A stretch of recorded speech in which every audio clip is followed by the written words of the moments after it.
തിരൂർ താലൂക്ക് കുടുംബശ്രീ സംരംഭക കൂട്ടായ്മ ഓഗസ്റ്റ് 15 മുതൽ തെക്കുമുറിയിൽ നടക്കുന്ന മഹാവിപണന മേളയുടെ ലോഗോ പ്രകാശനം തിരൂർ MLA കുറുക്കോളി മൊയ്തീൻ നിർവഹിച്ചു. ഓഗസ്റ്റ് 15 മുതൽ ഒരു മാസം നീണ്ടു നിൽക്കുന്ന കുടുംബം ഈ മേളയിൽ നിങ്ങളുടെ ഉൽപ്പന്നങ്ങളാണ് വിൽപ്പനക്കും ഒപ്പം പ്രദർശനത്തിനും കൂടി എത്തിച്ചേരുന്നത്.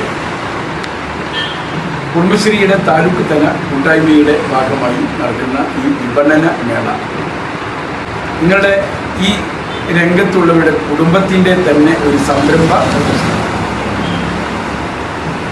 ഇതിൽ നിന്ന് 2-3 കാര്യങ്ങൾ നമുക്ക് നേടിയെടുക്കാം. സഹജീവി സ്നേഹം, ഐക്യം, അധ്വാനപ്രിയം, നാട്ടുകൂട്ടമാവുന്നു എന്ന തലവാചകത്തിൽ ആരംഭിക്കുന്ന ഒരു മാസം നീണ്ടു നിൽക്കുന്ന മഹാവിപണന മേളയാണ് ലോഗോ പ്രകാശനം നടത്തിക്കൊണ്ട് തുടക്കം കുറിച്ചത്.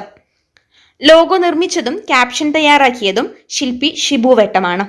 ചടങ്ങിൽ താനൂർ ബ്ലോക്ക് പഞ്ചായത്ത് പ്രസിഡന്റ് സൈനബ ചേന്നാത്ത് അധ്യക്ഷത വഹിച്ചു. Chairman KK Razak Haji, general convener KC Abdulla, Sudhi Gandhigramam, Shibu Vettam, Usha Surendran, Jameela അല്ലൂർ, ആത്തിക, Salma, Hajara, Sheeba, Sudha എന്നിവർ സംസാരിച്ചു.